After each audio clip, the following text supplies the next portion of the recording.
오늘 말씀을 함께 나눕니다. 오늘은 생명의 삶 4월 2일 수요일 본문 말씀입니다. 오늘 새벽에도 우리가 함께 이 말씀을 함께 나누었습니다마는 계속해서 사무엘상을 통해 하나님께서 우리에게 두 인생을 보여주신다고 했습니다. 그 하나의 인생은 하나님이 함께하지 않는 자의 삶이었고, 또 한 명의 인생은 하나님이 함께하는 자의 삶이었습니다. 하나님이 함께하지 않는 자는 왕궁에 있지만 하나님이 계시지 않았고, 하나님이 함께하는 사람은 들판 광야 굴 속에 있지만 하나님이 그와 함께하고 계십니다. 하나님이 함께하지 않는 사람은 궁에 살 수 있고, 하나님이 함께하는 사람도 궁에 살 수 있습니다. 하나님이 함께하는 사람이 광야에도 살 수 있습니다. 우리는 하나님이 함께하는 사람은 궁에 살 수도 있고, 하나님이 함께하지 않는 사람도 궁에 살 수 있다고 생각합니다. 그렇게 믿습니다. 그러나 하나님이 함께하는 사람은 광야에는 있을 수 없다고 생각합니다. 그러나 오늘 우리의 성경은 우리에게 광야에서 지금 유리방황하며 쫓겨다니는 도망자의 삶을 사는 바로 그 사람이 하나님과 함께하는 사람이다 라고 가르쳐 줍니다. 우리는 그가 누군지를 압니다. 하나님이 함께하지 않지만 궁 안에서 살고 있는 사람, 다시 말하면 궁에서 편안한 잠자리와 좋은 음식과 자기를 지키는 그러한 병사들과 안전한 울타리 안에 있지만 정작 가장 중요한 하나님이 없는 바로 그 사람이 사울인 것을 압니다. 그러나 유리방황하며 습기차고 어둡고 벌레들이 가득하며 시시때때로 들짐승들의 어떤 그러한 공격의 위협 앞에 늘 노출되어 있는, 그리고 자기들을 따라온 사람들이라고는 제대로 배우지도 못하고 성격은 괴팍하며 언제든지 터져나갈 수 있는 그러한 불황자들 같은 인생들이 모인 바로 그 굴 속에 있는 바로 그 사람이 하나님이 함께하는 사람 다윗이라고 이야기합니다. 세상은 궁 안에 있는 삶을 살아가기를 권유하고 도전합니다. 그러나 성경은 우리에게 궁에 있지 못해도 궁 바깥에서 젖은 이슬과 습기찬 빵을 먹더라도 하나님이 함께하는 인생이 되어야 한다는 사실을 이 사무엘서를 통해 우리에게 가르쳐주고 있습니다. 오늘 우리가 읽은 이 본문의 말씀은 우리가 어디서 많이 본 것 같은 기억을 떠올리게 하는 말씀입니다. 바로 다윗이 엔게디 광야에 숨어들었을 때 그일랏 사람들이라는 사람들이 사울에게 당신이 지금 쫓고 있는 사람이 어디에 있는지 우리가 안다고 고자질했고, 사울은 3,000명을 뽑아 창과 칼을 들고 다윗이 있는 곳을 찾으러 왔던 바로 그 장면과 매우 흡사한 장면이 두 번 겹쳐서 연출되고 있습니다. 이번에는 다른 곳에 가서 숨어 있었는데 또한 여전히 사울에게 고자질하는 사람들이 그의 주변에 있었습니다. 어찌하여 이런 일은 계속해서 반복되는 것일까요? 이미 사울은 엔게디 광야에 있을 때 다윗이 그에게 내 아버지여, 내 주시여, 내 왕이시여, 어찌하여 벌레 같은 나를, 죽은 개 같은 나를 잡으러 다니십니까? 나는 벼룩에 지나지 않습니다. 보십시오. 내 손에 들려있는 것이 무엇입니까? 다윗이 손에 들었던 것은 사울의 옷자락이었습니다. 우리는 이 당시의 문화를 잘 이해하지 못하기 때문에 그 옷자락이 무슨 의미가 있는가 했지만, 바로 사무엘상 15장에 사울이 사무엘과 다투었을 때 사무엘이 하나님이 버린 사람과 다시는 어떠한 이야기를 하는 것이 기쁘지 않다, 나는 당신을 떠나겠다고 할 때 사무엘이 떠나면 안 되니까 그의 옷을 붙잡고 실갱이를 벌이다가 그만 사무엘의 옷을 찢고 말지요. 사무엘이 그렇잖아도 마음이 불편하고 화가 난 상태에서 사울이 자기 옷을 찢으니 그의 입에서 선포되어 온 하늘의 예언 같은 말씀은 무엇이었습니까? 오늘날 하나님께서 당신의 나라를 이 찢어진 옷처럼 두 동강이를 내 당신보다 나은 사람에게 줄 것입니다. 사울은 이 사무엘의 자기 자신을 향한 마지막 예언이 축복이 아닌 내 나라를 두 동강 내시겠다는 하나님의 의지를 확인했기 때문에 그는 그것이 내내 마음속에 걸려 있었지요. 그런데 사울이 그만 다윗에게 옷을 찢기고 만 것이었습니다. 다윗이 왕이시여 보십시오, 당신의 옷자락입니다 라고 했을 때 사울은 소스라치게 놀랄 수밖에 없었죠. 왜냐하면 왕의 옷자락이 찢어졌다는 것은 바로 그 권위에 손상을 입었다는 뜻이고, 그것은 마치 혈루병 걸린 여인이 온전한 자에게 내 손을 대면 그 자의 옷술에 내가 스치기라도 하면 나는 나을 수 있다는 그 온전함의 상징이었기 때문입니다. 그런데 사울이 자기의 찢겨진 옷이 다윗의 손에 들려 있을 때 그는 사무엘이 자기 자신을 향해 예언했던 사무엘상 15장에 나라가 두 동강이 나겠다는 이야기가 다시 한번 확인되는 시간이었고, 내가 죽을 뻔했구나라는 두려움과 하나님이 약속하신 대로 다윗의 손에 내 옷자락이 들려 있으니 사울이라도 정신을 차릴 수밖에 없지 않았겠습니까? 내 아들 다윗아, 내가 무슨 짓을 한 건지 모르겠다. 내가 너에게 왜 그랬는지 모르겠다. 내가 너를 다시는 쫓아오지 않겠다. 네가 옳다. 나는 버림받았고 너는 왕이 될 것이다. 이렇게 하고 돌아갔다는 겁니다. 그런데 우리 어제 오늘 말씀을 살펴보면 사울은 다시 한번 10사람들의 그 고자질과 그를 충동질하고 부추기는 것으로 인해 다시 한번 군사 3,000명을 모으고 다윗을 잡으러 이곳까지 오게 됩니다. 어찌하여 이런 일이 계속 반복되는 것일까요? 우리는 눈물로 서로의 마음을 확인하고 헤어지면 안심할 줄로 생각을 합니다. 다시는 그러지 않겠다는 약속을 받으면 정말 그러지 않을 것 같은 믿음을 갖게 됩니다. 그러나 오늘 우리에게 말씀은 이야기해 줍니다. 사람의 약속은 믿을 것이 되지 않는다. 사람의 약속은 언제든지 깨어질 수 있다. 그 사람의 마음이 그때는 눈물을 흘리지만 지금은 또 변할 수도 있다는 것입니다. 사울의 주변에는 늘 그를 부추기는 사람들이 있었습니다. 흔들기만 하면 그 속에 잠들어 있던 분노가 다 뒤집어 올라오고, 옆에서 누군가가 이렇게 저렇게 이야기만 하면 마음을 접었던 것이 다시 한번 용서스쳐 온 정신과 마음을 헤집어 놓을 수 있는 환경이 그에게 있었습니다.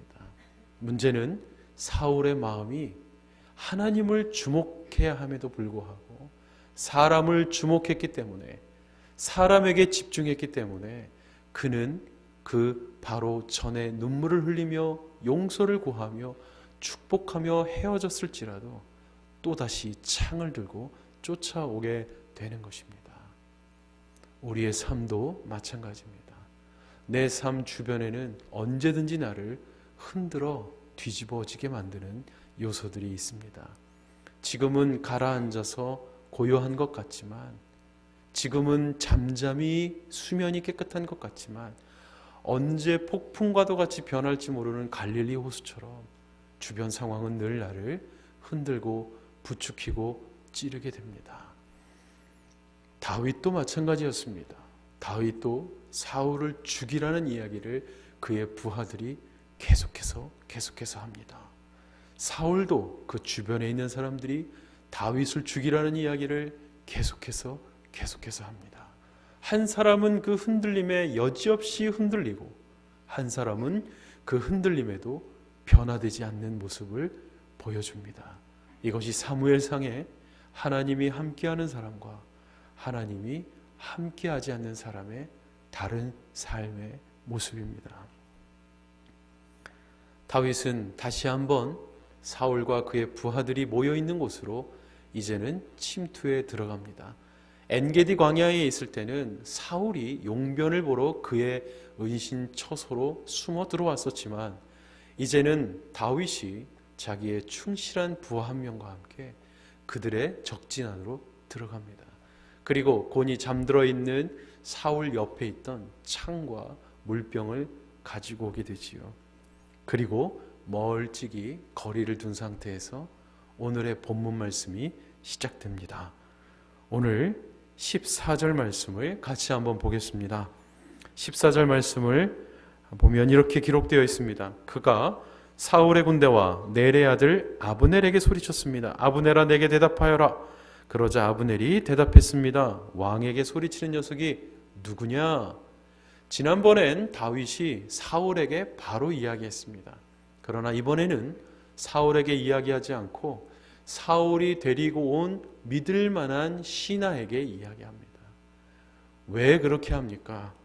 사울이 지금 신하를 믿고 있기 때문이지요. 아무리 신하를 믿어도, 아무리 충실한 종을 옆에 두고 있어도 하나님이 함께하지 않는다면 그는 아무 소용이 없습니다. 아무리 용맹스러운 용기를 가지고 잘 다루는 칼과 총과 창을 가지고 있어도 하나님이 함께하지 않는다면 그 사람은 무용지물인 것입니다. 우리는 종종 사람을 의지합니다.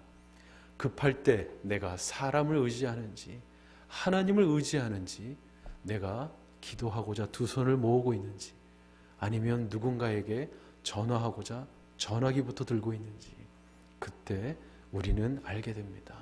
내가 아브넬을 의지하고 있는지, 내가 하나님을 의지하고 있는지. 사울은 3,000명의 군사를 다시 한번 뽑았을 뿐 아니라 아브넬이라는 용맹스러운 장수를 자기 옆에 둡니다. 안전할 줄로 생각했던 것입니다. 그러나 지금 다윗은 사울에게 당신이 믿고 있던 그 안전한 장치를 한번 점검해 보라고 이야기합니다. 하나님이 함께하지 않는다면 안전한 장치는 아무 소용이 없기 때문입니다. 하나님이 함께하지 않는다면 고가의 금고도 소용이 없습니다. 하나님이 함께하지 않는다면 시큐리티도 아무 소용이 없습니다. 하나님이 함께하지 않는다면.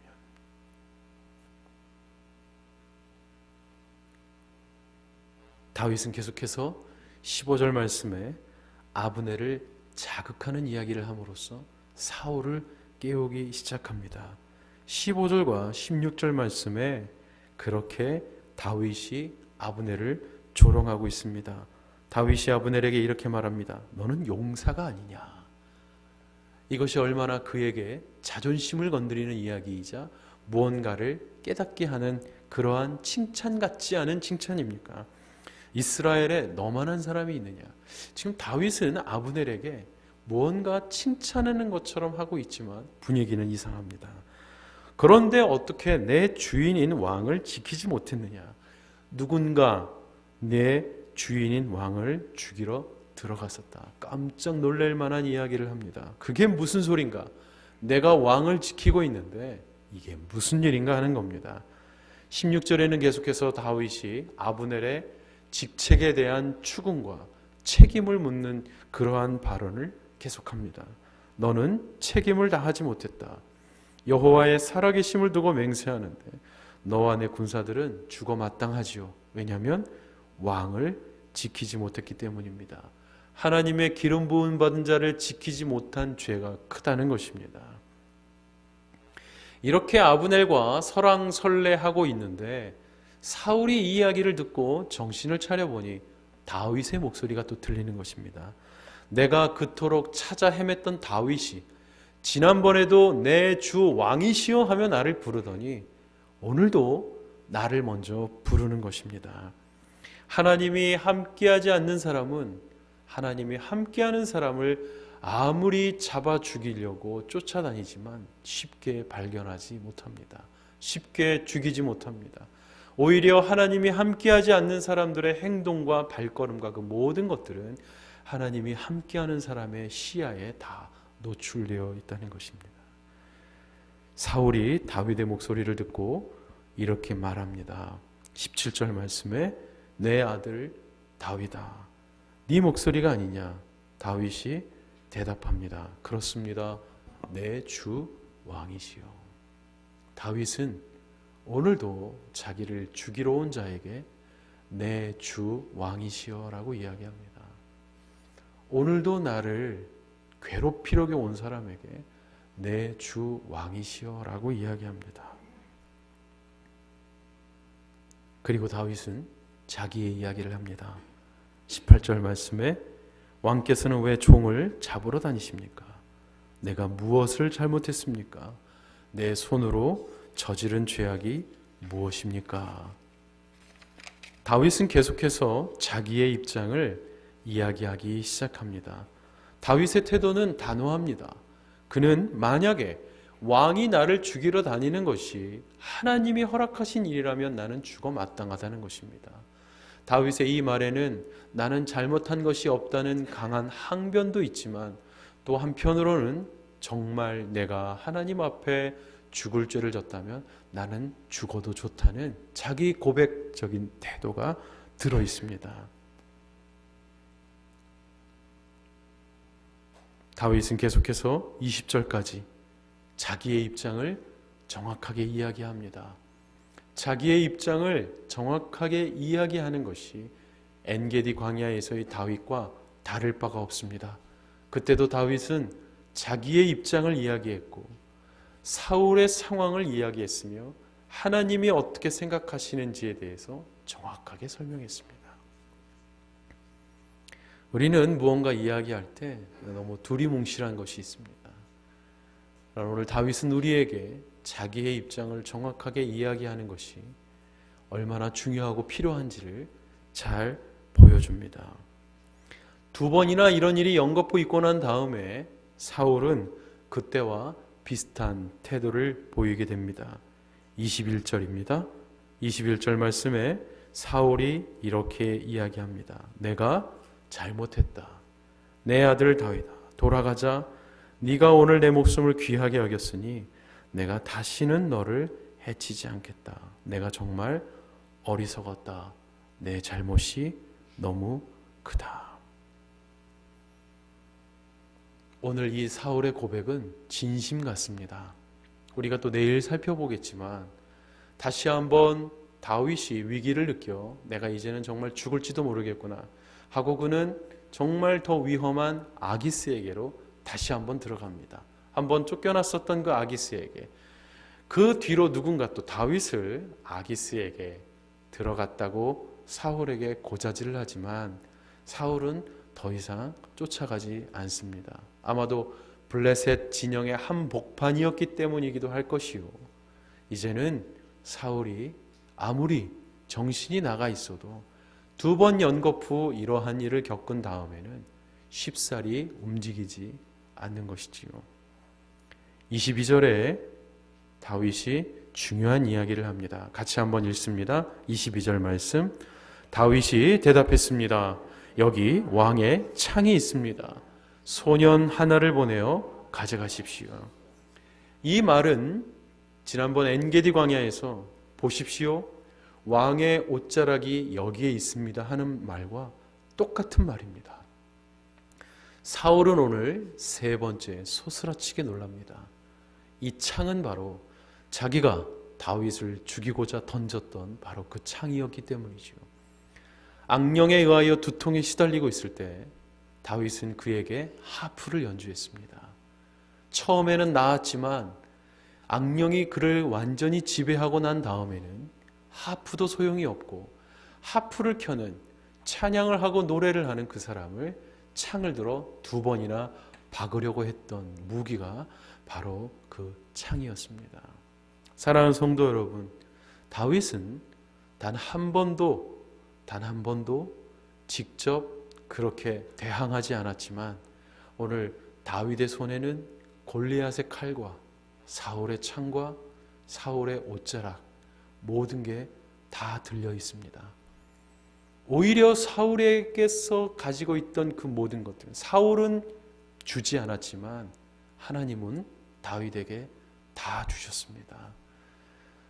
다윗의 목을 자르려고 나왔던 골리앗의 칼이 그의 허리춤에 차 있고, 다윗을 벽에다 박고자 했었던 사울의 창이 오늘 다윗의 손에 들려 있습니다. 절대로 주지 않겠다. 저 녀석이 내 나라를 가져가는 것 외에 뭐가 있겠느냐? 다윗은 만만히요, 사울은 천천히라는 노래가 모든 궁녀들로부터 터져 나올 때 그는 이를 갈며 그렇게 이야기했었죠. 저 녀석이 내 나라를 빼앗는 것 외에 뭐가 남아 있겠느냐? 그런데 지금 다윗의 손에는 나라를 상징하는 옷자락이 들려 있습니다. 하나님이 주신 것입니다. 그가 직접 하지 않았음에도 불구하고 그는 하나님 앞에서의 원칙과 하나님이 약속하신 그 약속과 하나님이 세워주신 그 기준을 그대로 지키고 따랐을 뿐이지요. 그랬더니 하나님께서 다 주신 겁니다.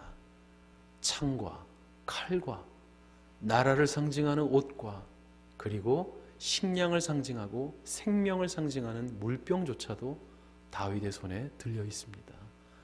사울은 그 물병과 창을 안심하고 자기 옆에 두고 땅에 꽂은 채 건장한 군사들을 옆에 세워놓고 잠들었지만 하나님은 군사들조차도 잠들게 하셨습니다. 하나님이 함께하지 않는 병력들은 아무 의미가 없는 것입니다.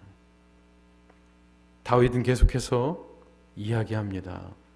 다윗이 이야기하는 것은 하나입니다. 나는 원칙을 지키고 있습니다. 23절의 말씀을 같이 읽습니다. 시작. 여호와께서는 의롭고 신실한 사람에게 상을 주십니다. 여호와께서 오늘 당신을 내 손에 넘겨주셨지만 나는 여호와께서 기름 부으신 왕에게 손을 대지 않았습니다. 다윗은 일관된 이야기를 합니다. 하나님께서 기름 부으신 왕에게 나는 손을 대지 않을 것이다. 하나님이 직접 손을 대시게 할 것이다. 나는 손을 대지 않을 것이다. 다윗은 일관된 태도를 유지합니다. 사울도 일관된 태도를 유지합니다. 나는 다윗을 죽이고야 말 테다. 죽이고자 하면 직접 손을 대는 것이죠. 그러나 다윗도 일관된 태도를 유지합니다. 나는 손을 대지 않을 것이다. 손 대고자 하는 자와 손을 대고자 하지 않는 자의 차이는 하나님이 세워주신 기준이 어느 것이냐 하는 것입니다. 물론 다윗은 내일부터 계속되는 본문 말씀에 하나님이 허락하신 범위 내에서 어떻게 보면 매우 잔악한, 매우 잔혹한 살육을 자행합니다. 그러나 그 상황에 대해서는 갈등이 없습니다. 하나님이 허락하셨기 때문이지요. 하나님이 허락하지 않은 것과 하나님이 허락하신 것에 대한 정확한 인식이 다윗에게 있었다는 것입니다. 그리고 다윗은 자기가 그렇게 한 것에 대해 믿음이 있습니다. 그 믿음이 바로 24절 말씀이죠. 24절 말씀을 같이 읽겠습니다. 오늘 내가 왕의 목숨을 소중히 여긴 것처럼 여호와께서도 내 목숨도 소중히 여겨 나를 모든 고난에서 구해 주실 것입니다. 다윗의 이 고백은 하나님께서 자기 인생을 어떻게 해 주실 것인가에 대한 기대와 확신과 믿음이 들어가 있는 고백입니다. 다윗이 왜 이렇게 사울에게 이렇게 합니까? 이미 말씀드렸듯이 다윗은 사울을 죽여도 무방합니다. 이미 모든 상황이 사울은 죽어야 될 존재, 이미 끝나야 될 존재, 그리고 할 수만 있다면 하루빨리 다윗이 왕이 되기를 모든 백성들과 주변의 나라들과 심지어는 다윗 한 명 때문에 맨날 차출당하는 건장한 나라를 지켜야 하는 3,000명의 군사들조차도 속에서는 반란이 꿈틀거리고 있었을지도 모르는 일입니다. 주변 환경과 모든 시선과 모든 언론과 모든 분위기가 다 그렇게 해도 상관이 없는 상황에 다윗은 그렇게 하지 않았다는 것입니다. 어떻게 보면 하나님께서도 허락하셨던 것인지도 모르겠다 싶을 정도의 안전한 것이었음에도 불구하고 다윗은 하나님은 당신의 기름 부어 세운 자를 건드리지 말라고 하셨다. 이 하나만을 끝까지 붙잡습니다. 이 하나만으로 모든 상황을 판단합니다. 이 하나로 모든 행동의 범위를 결정합니다. 바로 어제의 말씀에 잠들어 있는 사울 가까이에 갔던 다윗과 그의 부하가 옆에서 그의 부하가 잠들어 있는 사람들이 있는데도 계속 다윗에게 부추깁니다. 왕이시여 내가 찌르겠다. 두 번도 필요 없다. 한 번만 찌르면 땅과 사울의 몸은 바로 바뀔 것입니다. 막 부르르 떨면서 이야기하는 게 느껴집니다. 기회는 오늘입니다. 끝내버립시다. 바로 이때입니다. 그러나 다윗은 하나님이 기름부어 세운 자를 건드리지 말라고 하셨다. 그 이야기로 흥분한 충신을 잠재웁니다. 그리고 물병과 창을 가지고 오게 됩니다. 그리고 그 창과 물을 되돌려주고 있습니다. 너무나도 어이가 없고 기가 막힌 상황을 사울은 경험합니다. 내가 3,000명을 끌고 가도 내 눈앞에서 창이 뺏기고 내 눈앞에서 내 옷자락이 잘려나가는데 더 이상 어떻게 할 수가 없겠구나. 하나님이 함께하는 사람은 당해낼 수가 없겠구나. 성령이 함께하는 사람은 이겨낼 수가 없겠구나. 다윗은 그렇게 주님 앞에 원칙을 제시하고 태도를 가짐으로써 하나님 이것을 기억하여 주셔서 나의 남은 인생 가운데 찾아올 고난에서 이 일을 기억하고 나를 구해달라고 동시에 요청하고 있습니다. 우리가 행하고 있던 어떤 말씀에 의지한, 말씀에 근거한 선행은 하나님께 꾸어드리는 것이 됩니다. 하나님이 기억하고 보상해 주시는 것이 됩니다. 하나님의 은혜가 나를 기다리고 있는 때가 있다는 것입니다. 나를 구원하여 주실 때에, 나를 살려 주실 때에 내가 수년 전에 그 더 먼 시점에 하나님 앞에서의 약속과 원칙을 지켰었던 때를 기억하게 하실 것입니다.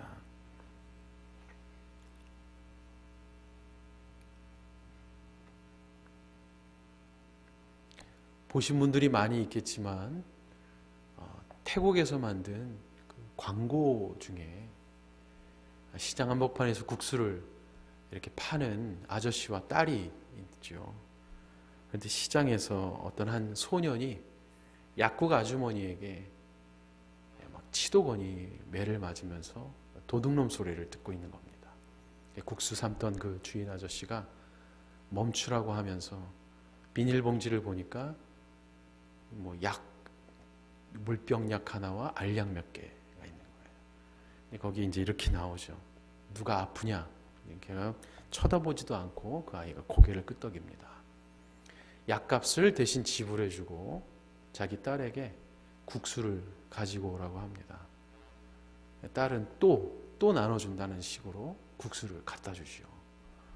이 아이가 한번 힐끗 얼굴을 들어 그 국수집 아저씨를 보고 난 뒤, 한 몇 년이 흐른 뒤에 이 국수집 아저씨가 나이가 지긋이 들어서 주문을 받다 말고 쓰러집니다.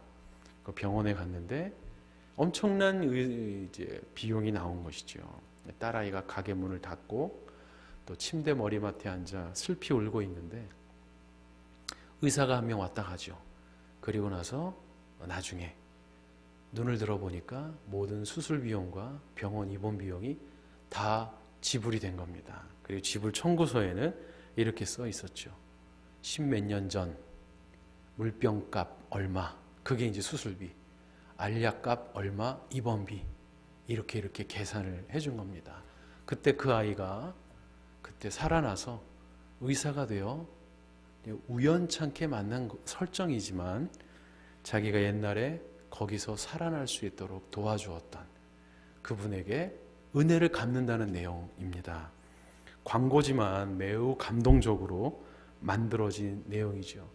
오늘 다윗의 이 고백이 훗날 그러한 은혜를 미리 예약해 놓는 것과 같은, 하나님, 제가 오늘 당신의 말씀을 지키고 당신의 약속을 지켰으니 훗날 저의 어려움 가운데 이 날을 기억하여 주옵소서. 우리의 오늘 하나님 앞에서의 원칙을 붙잡고 그분의 약속의 말씀을 붙잡고 그렇게 내 삶을 제어하고 내 삶을 지키고 그렇게 주님 앞에 서 있는 것은 훗날 우리의 인생 가운데 혹은 먼 훗날 우리의 자녀들 삶 가운데 찾아올 폭풍과 태풍을 피할 수 있는 그러한 바람막이와 우산이 되어줄 수 있다는 것입니다.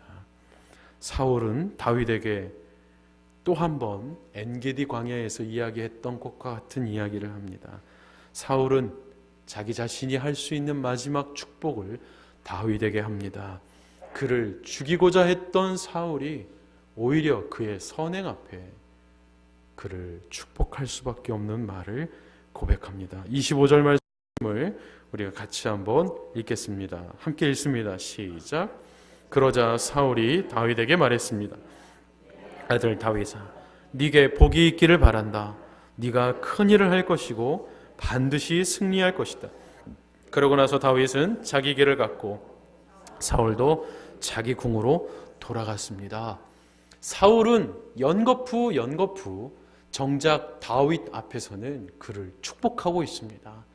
그가 없는 자리에서는 그 자식은 죽어야 한다. 어디 아비의 집을 버리고 시골 이새의 집으로 가느냐. 그를 두둔하던 요나단도 네 어미가 너를 부끄러워할 것이다. 저주를 퍼붓던 바로 그가 정작 다윗을 만나서는 눈물을 흘리며 축복하고 있습니다. 하나님이 함께하는 사람은 하나님이 함께하지 않는 자를 오히려 축복의 사람으로 만듭니다. 하나님이 함께하지 않는 사람은 하나님이 함께하는 사람을 당해낼 수가 없습니다. 하나님이 떠난 사람은 하나님이 그를 지키고 있는 자를 이겨내지 못합니다. 내 손에 창만 부르르 떨 뿐이지요. 어느 순간 그 창도 그의 손에 가 있게 됩니다. 오늘 우리는 계속해서 공부하고 함께 묵상하는 사무엘상을 통해 오늘도 변하지 않는 두 사람을 봅니다. 변함없이 하나님이 함께하는 사람을 죽이고자 따라다니는 사람과 그 사람을 향해 변함없는 하나님의 약속으로 자기의 자리를 지키는 사람을 봅니다. 오늘도 사무엘상은 우리에게 질문하고 권면합니다. 너는 어느 길을 따라갈 것인가? 너는 누구와 함께 있을 것인가? 아브넬이 될 것인가? 다윗과 그의 부하가 될 것인가? 너의 손에 지금 무엇이 있는가?